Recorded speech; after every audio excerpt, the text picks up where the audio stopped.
입니다. 하나님 말씀 보겠습니다. 창세기 29장 2절과 3절입니다. 우리 같이 봉독하도록 하겠습니다.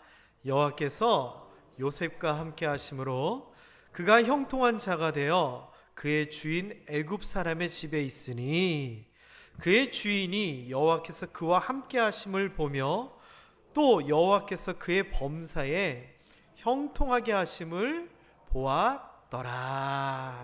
아멘.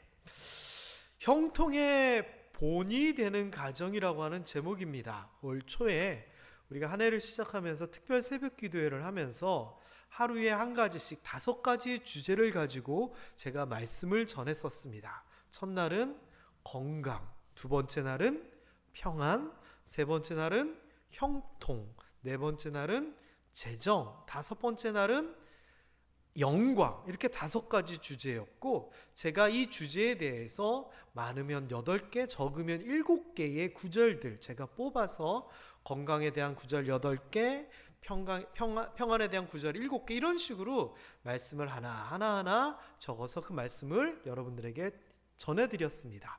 그리고 새벽에는 둘째 주에는 건강, 셋째 주에는 평안, 오늘은 형통, 이런 식으로 매주 그 5가지 주제를 가지고 말씀을 하고, 새벽에는 새벽 기도회 때 선포되었던 7개, 8개의 말씀을 다시 한번 전하면서 우리가 올 한 해 하나님께서 주셨던 말씀을 꼭 붙잡고 시작하고 있습니다.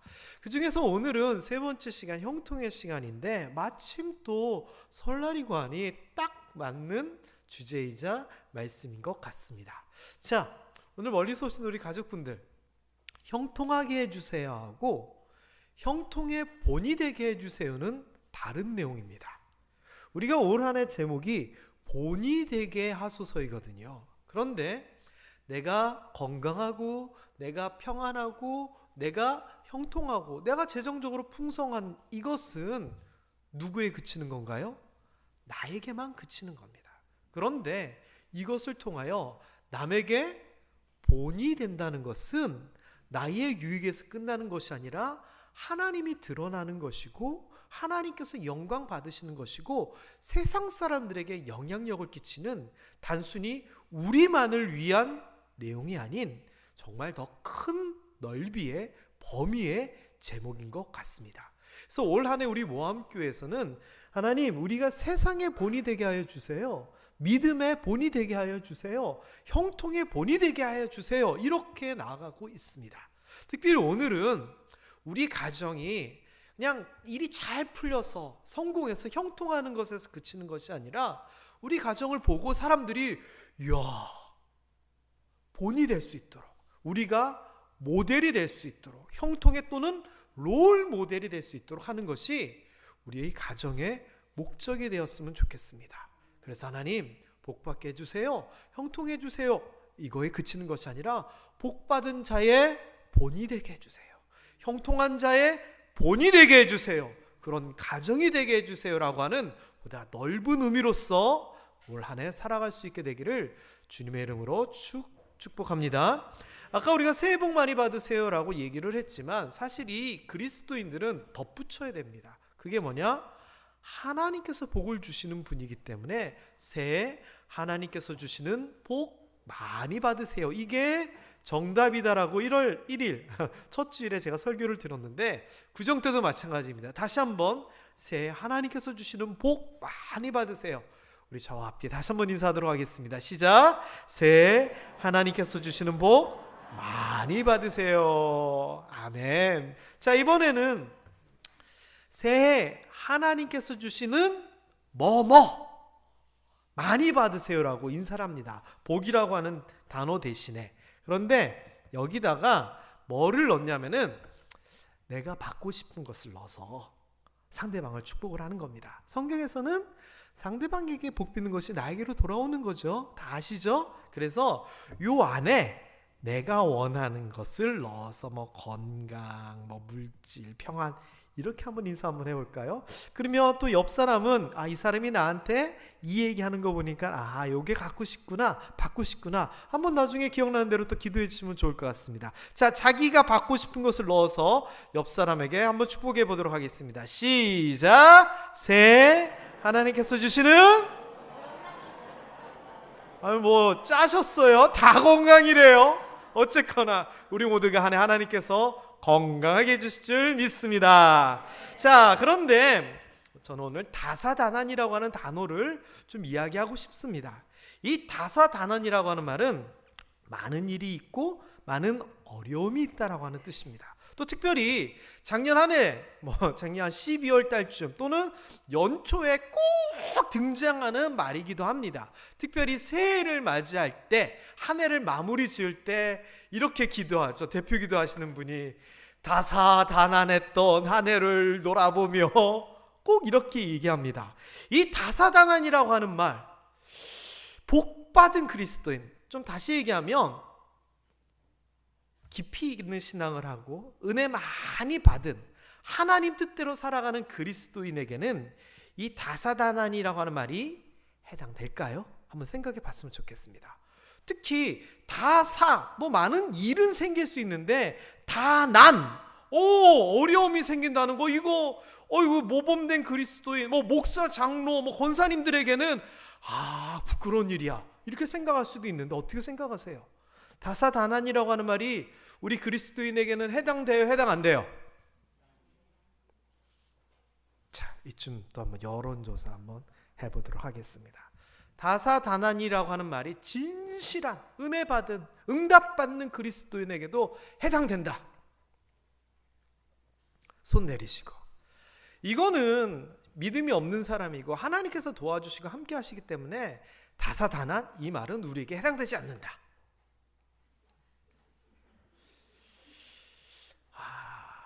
평소 우리 교회에 오시던 분들은 안 속으시는데 모처럼 교회에 오신 우리 가족분들은 이렇게 손 들만 하는데 안 당하시네요. 맞습니다. 다사다난이라고 하는 말은 우리에게도 해당되는 말입니다. 새로운 해를 시작하면서 우리는 아무런 사건, 사고 없는 2023년이 되기를 소망하지요. 그런데 그럴 수 있을까요? 생각해 보세요. 아무런 어려움 없고 아프지도 않고 나쁜 사람도 만나지도 아니하고 교통사고도 안 나고 이런 일이 가능할까요? 성경에서 보면 이거 비스무리한 이야기가 좀 나오기는 나와요. 어디 나오느냐? 출애굽기 23장에 나오는데 한번 읽어볼까요? 시작. 내가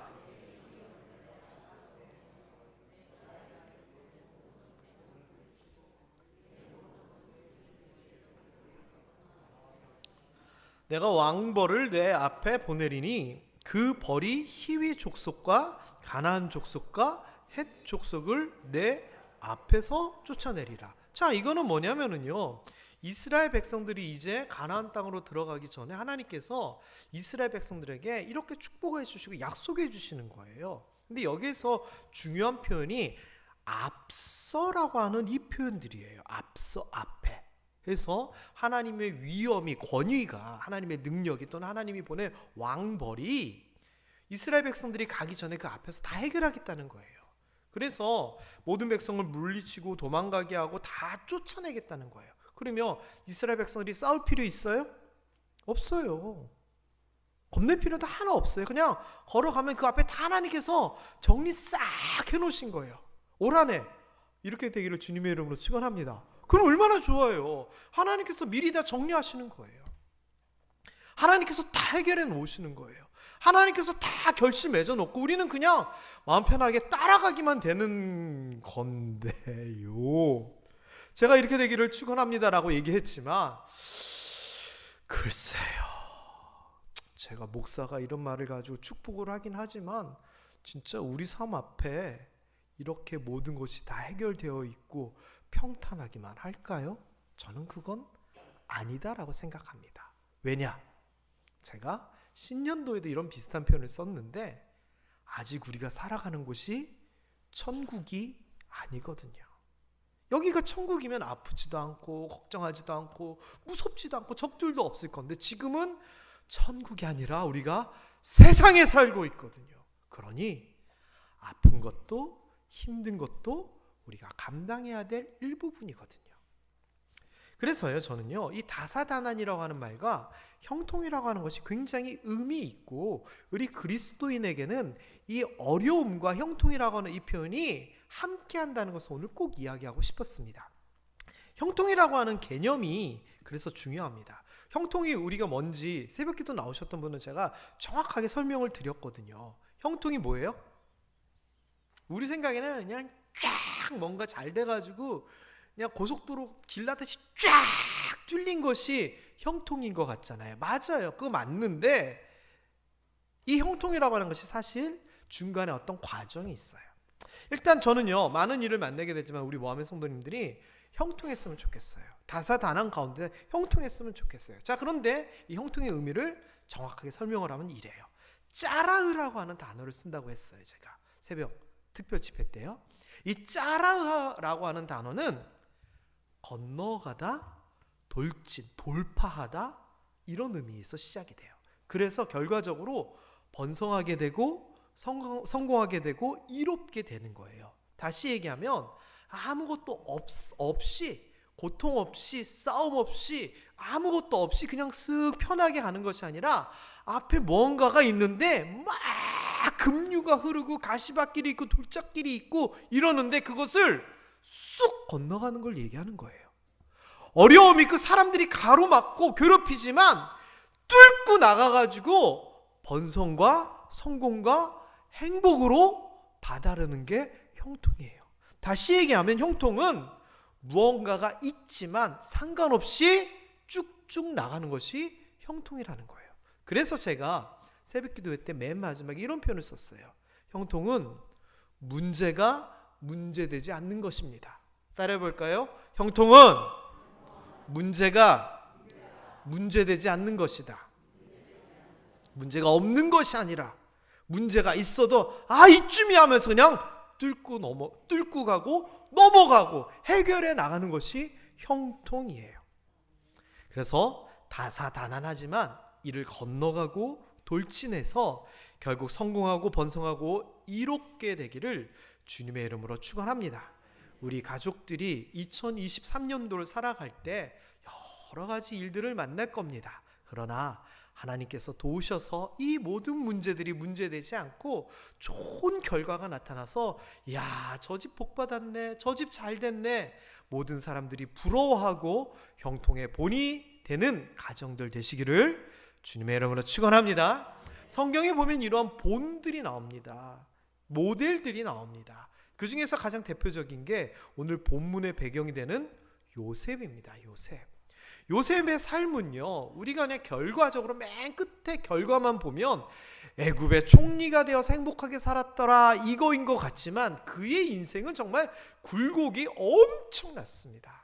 그가 당했던 고난들, 자, 창세기 37장에 보면 형제들한테 굉장히 어려움을 당합니다. 그 이유는요, 있어요. 요셉이 위로 10명의 형들이 있었거든요.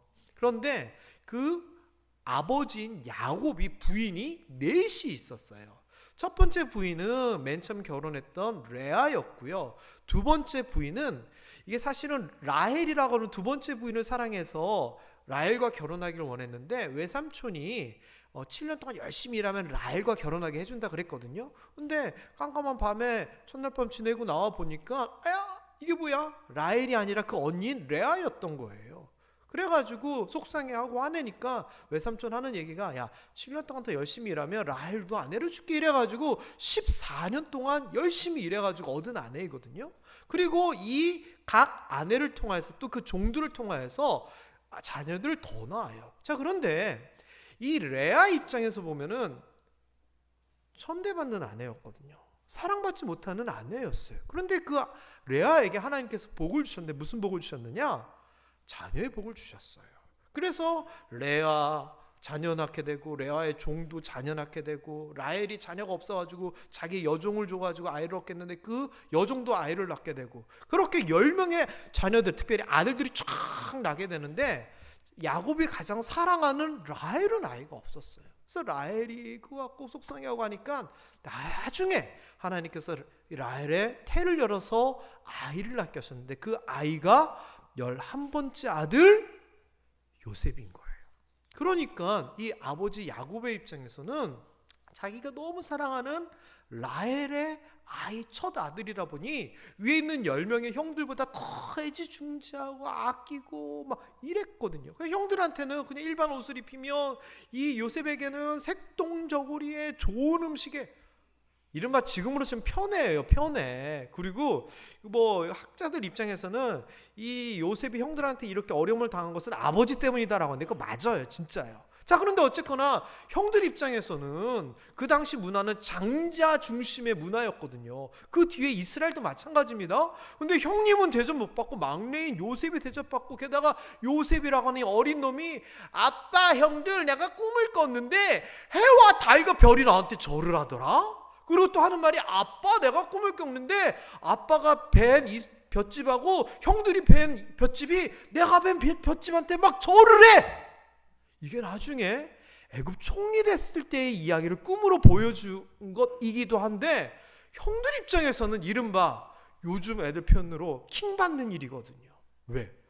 참나 지가 무슨 아버지요 어머니 형들이 다 지한테 절을 한다고 화날만 하거든요. 그러니 뭐라고 얘기하느냐, 형들이 멀리 나가가지고 양치고 있을 때 아버지 심부름으로 요셉이 심부름거리를 가지고 오니까 이렇게 얘기하는 겁니다. 자, 그를 죽여 한 구덩이에 던지고 말하기를 악한 짐승이 와서 잡아먹었다라고 그렇게 하자. 그 꿈에, 지가 어릴 때 꿈에 뭐 우리가 절을 한다고 어떻게 되는지 한번 보자. 형들이 요셉을 죽이려고 합니다. 그때 장자인 르우벤이 야 우리 손에 피는 묻히지 말자, 그래도 동생이잖아 하고 말려서 어떻게 되느냐, 그때 미디안 사람 상인들이 지나가고 있는데 요셉을 죽이려고 구덩이에 넣어놨다가 은 20으로 그를 팔아버립니다. 뭐로? 노예로 노예 상인들한테 팔아버립니다. 누가? 형님들이. 게다가요 이 37장 36절에 보면 그 미디안 노예 상인들이 어떻게 했느냐, 애굽까지 끌고 가는 겁니다. 애굽까지. 좀 가까운 데 갔으면 도망이라도 갈 건데 조금은 애굽까지 끌고 가서 도망도 못 가게 당시의 세력가 중에 한 명이고 군사들이 삼엄하게 지키는 친위 대장 집에다가 팔아버립니다.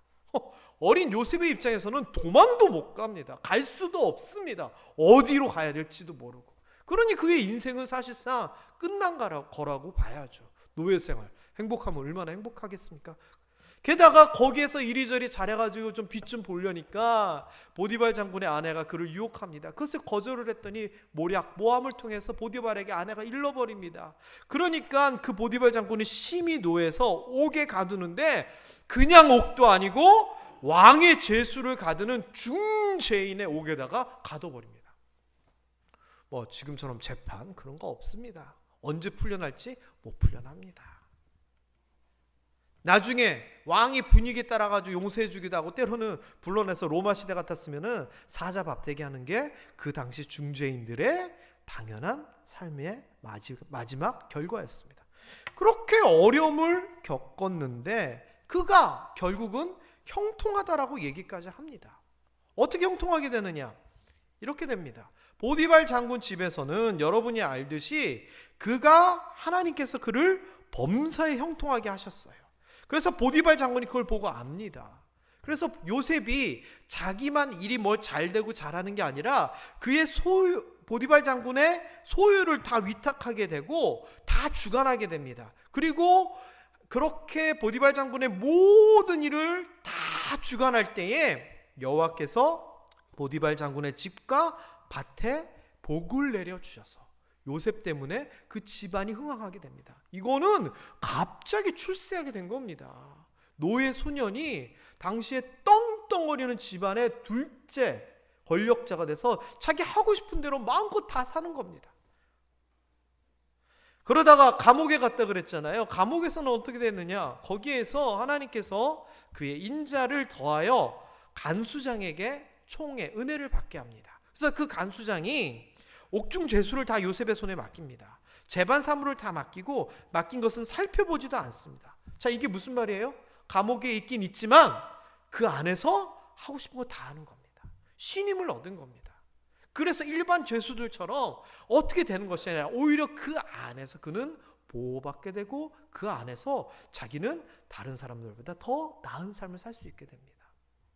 게다가 여기에서 그치는 게 아닙니다. 나중에는 바로 왕의 꿈을 해몽하게끔 그런 계기가 있어가지고 꿈을 해몽하게끔 됐을 때 바로 왕이 이렇게 얘기합니다. 야, 너같이 명철하고 지혜 있는 사람 없는 것 같아. 너 내 집을 다스리고 내 백성 다 내 명령에 복종하게 할 거야. 그래서 너가 왕자 바로 밑에 이 나라의 2인자가 되어라 하면서 총리로 삼습니다.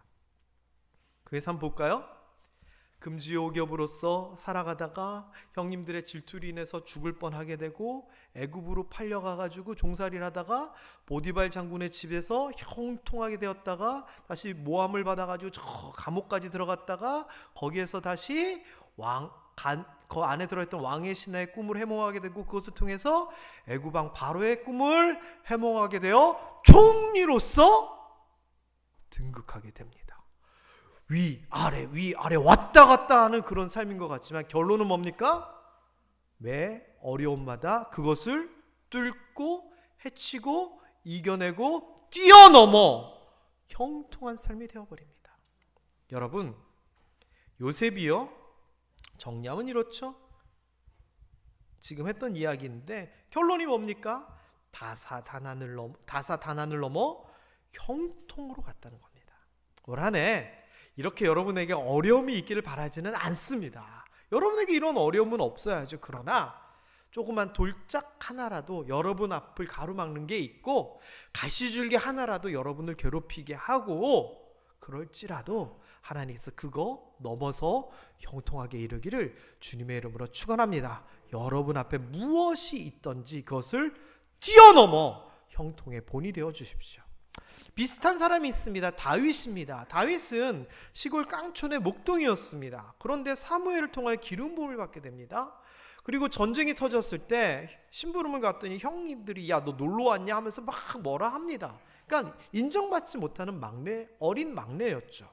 그렇지만 그 상황에서 골리앗 장군을 이기게 되고 왕의 사위가 되고 블레셋과의 전쟁에서 승승장구하면서 잘 나가게 됩니다. 그러다가 사울왕의 오해를 받아 도망가게 되고 쫓기게 되고 결국에는 블레셋으로 망명하게 되고 블레셋에서 망명 갔다가 살기 위해서 침 질질 흘리는 미친 척 연기도 해야 되는 저 밑바닥으로 떨어지기도 합니다. 그러나 결국 이스라엘의 왕이 되죠.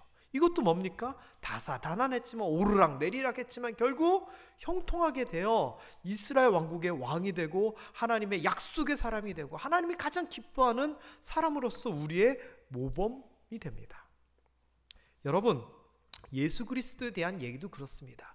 예수님께서 이 땅에 오셔가지고 그냥 쭉 꽃길만 황금길만 걸은 것 같지요? 아니에요. 인간의 몸으로서 온갖 고통과 고난 다 받으셨습니다. 오죽했으면 이 잔을 내게서 넘어가게 하면 안 돼요? 하나님 앞에 그렇게 기도까지도 했지요.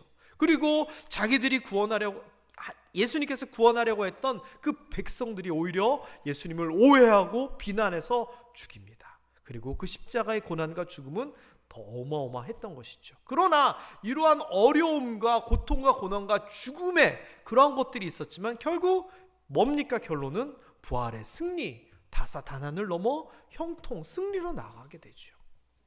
이게 성경에서 말하는 다사다난과 형통의 개념입니다. 여러분, 특별히 형통의 본을 요셉으로 이야기하는 것은 이렇게 형통함이 있어서 그 삶에 있어서 아주 중요한 형통의 요소가 있었습니다. 이유가 있었습니다. 오늘 지금까지 먼 길 오시느라 힘드셔서 주무셔도 됐고 밤새 어제 보니까 어떤 권사님이 며느리랑 얘기하느라 1시간밖에 못 주무셨다고 그러고 또 음식 만드시고 힘드셨잖아요. 자, 지금까지는 다 잊으셔도 됩니다. 요거 하나만 기억하고 가시면 됩니다. 어떻게 해서 요셉이 형통했느냐? 솔로몬처럼 천일기도 했나? 아닙니다. 아브라함처럼 이삭을 바치려고 하는 그런 믿음이 있었나? 그런 거 아닙니다. 자기의 공로가 아니라 바로 뭐였느냐? 하나님이 함께 하셨기 때문에 그는 형통했습니다. 오늘 본문에 보면 그가 형통한 자가 되었는데 그 이유가 뭐냐? 여호와께서 요셉과 함께 하심으로 형통한 자가 됐다는 겁니다. 그리고 그의 주인 보디발조차도 하나님께서 요셉과 함께 하는 게 보였다는 겁니다. 여러분, 그 뒤에 감옥에 갇혔을 때도 똑같은 이야기가 반복됩니다. 여호와께서 요셉과 함께 하심이라. 그래서 그의 범사에 형통하게 하셨다라고 얘기합니다. 바로왕은 무엇을 보았는 줄 아십니까? 보디발 장군도 하나님이 함께 하심을 보았고 간수장도 하나님이 함께 하심을 보았습니다. 바로왕은 뭘 받는 줄 아십니까? 요셉에게 성령 충만하고 하나님이 함께하고 하나님의 영에 감동한 자임을 바로왕조차도 보았습니다. 여러분, 보았다는 것이 중요합니다. 이게 뭐냐? 본이 됐다는 겁니다. 사람들이 보고 알 정도로 그는 하나님이 함께 하셨고 형통했다는 겁니다. 나만 형통한 것을 나만 아는 것에서 그치고 나만 누리는 것이 아니라 주변에서 그것을 다 인정하고 보고 알 정도로 형통했다는 겁니다. 여러분, 이 은혜가 2023년도 우리 모함의 성도들, 그 가정, 자녀들에게 있게 되기를 주님의 이름으로 축원합니다. 그냥 우리끼리만 아는 것이 아니라 주변 사람들이 봐도 야, 교회 다니는데 저렇게 복 받았네. 이야, 교회 다니는 사람들의 자녀 뭐 기도하고 뭐 그런다더니 진짜 저렇게 됐네. 주변 사람들이 인정해야지 진짜 형통이고 진짜 복입니다. 여러분이 그 주인공, 그 본이 되시기를 다시 한번 주님의 이름으로 축원합니다. 하나님이 함께 하심으로 형통했다는 얘기는 히스기야의 이야기에서도 동일하게 나옵니다. 히스기야 시대에 아수르가 침략해오고 여러 어려움이 있었지만 그의 삶의 인생의 결론을 이렇게 얘기합니다. 우리 같이 한번 읽어볼까요? 여호와께서 그와 함께 하심에 그가 어디로 가든지 형통하였더라. 요셉은요, 그의 범사에 모든 일에 형통했다 그랬잖아요. 히스기야는 어디로 가든지 형통했다라고 얘기합니다. 여러분들도 이렇게 되었으면 좋겠습니다. 말씀 한번 마무리하겠습니다. 2023년 우리 앞에 많은 일들과 어려움이 있을 수도 있습니다. 그러나 그 모든 것을 하나님께서 함께 하심으로 말미암아, 잠깐만요. 여기서부터 제가 일부 예배 때 여기서부터 뭐 건너가고 이겨하고 깨트리고 해결하고 막 이렇게 했더니 좀 많아요. 길어요. 그래서 제가 나중에 숨이 차더라고요. 그래서 2부 예배 때는 좀 다르게 할 겁니다. 제가 건너가고 했을 때 올 한 해 다사다난하고 여러 가지 일들이 있어도 건너가기를 원하시는 분만 아멘 하시면 됩니다. 뭐 난 안 건너가도 되고 그냥 내가 다 맨몸으로 부딪히지 하시는 분은 아멘 안 하셔도 됩니다. 자, 그리고 이겨내고 했을 때 역시 마찬가지예요. 이겨내기를 원하시는 분은 아멘 하시고 그냥 뭐 나 찔래 하는 사람은 아멘 안 하셔도 돼요. 여러분에게 그냥 맡기는 겁니다. 저는 이제 저대로 지금부터 갑니다. 앞에서부터 다시 할게요. 우리 앞에 많은 일들과 어려움이 있을 수도 있습니다. 그러나 그 모든 것을 하나님께서 함께 하심으로 말미암아 건너가고 이겨내고 깨트리고 해결하고 결실 맺고 풀어내고 막아내고 성공하고 승리하고 합격하고 고쳐지고 평안하고 이뤄지고 응답받고 배가 되고 풍성하기를 축복합니다. 한 번만 더 할까요, 우리? 너무 좋은데요? 한 번만 더 합시다. 진짜 하나님, 우리 앞에 많은 일이 있지만 하나님이 함께 하심으로 말미암아 우리 이렇게 되고 싶습니다. 건너가고 이겨내고 깨트리고 해결하고 결실 맺고 풀어내고 막아내고 성공하고 승리하고 합격하고 고쳐지고 평안하고 이루어지고 응답받고 배가 되고 풍성하기를 주의 이름으로 축복합니다. 그리하여 우리의 가정이 이러한 형통의 본이 되기를 주님의 이름으로 축원합니다. 기도하겠습니다.